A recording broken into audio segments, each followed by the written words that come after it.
Fala, meus amigos, tudo bem?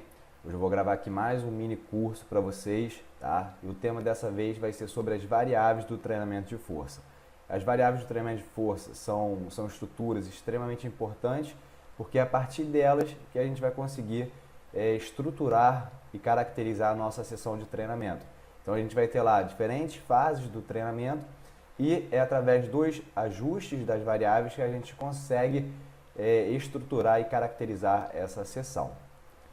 Então, para quem não me conhece, eu sou o professor Léo de Paiva Montenegro, tá?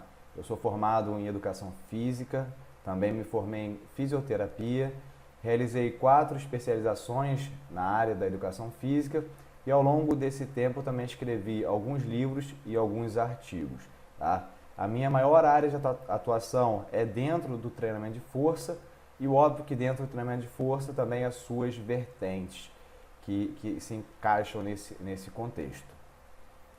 Então a primeira coisa que a gente deve pensar em relação às variáveis do treinamento e como a gente vai fazer o ajuste dessas variáveis é em relação ao nível do praticante, o nível de treinabilidade desse praticante. A gente pode classificar esse praticante como um indivíduo iniciante, um indivíduo intermediário ou um indivíduo avançado. Quando a gente fala sobre o indivíduo iniciante, é um indivíduo que se encontra sedentário, ou seja, sem praticar nenhum tipo de atividade física, tá? Ou ele pratica por apenas 6 meses. Então, se você tem um aluno que ele somente pratica o treinamento de força por 6 meses, ele é caracterizado um indivíduo iniciante.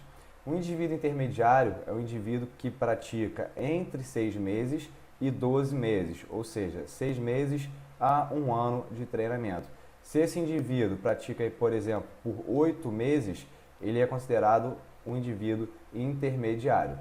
Em contrapartida, se ele pratica já por mais de 1 ano, ele é classificado como um indivíduo avançado.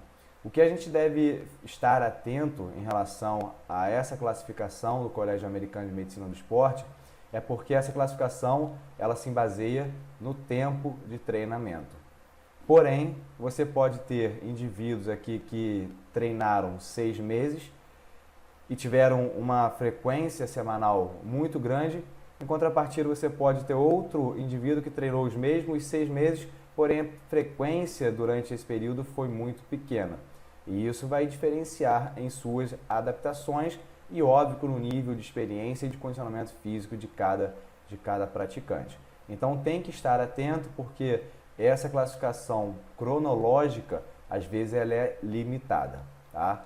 E aí, quando a gente pensa nessas classificações, iniciante, intermediário e avançado, a gente vai ter que começar a ver que o planejamento tem que ser específico para cada fase, tá? Vai ser diferente entre os níveis de treinamento. Aqui um exemplo dessa questão de diferenças entre indivíduos destreinados, avançados.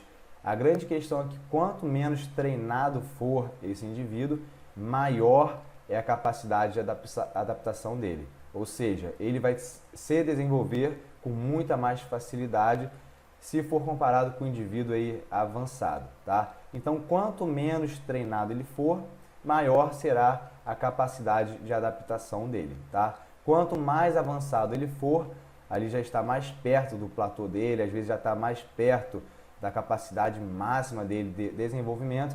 Então, os detalhes começam a fazer diferença para que você consiga gerar novas adaptações nesse indivíduo.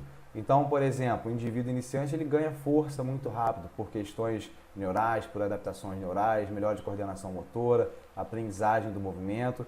Então, esse indivíduo ele vai se desenvolver com muita facilidade.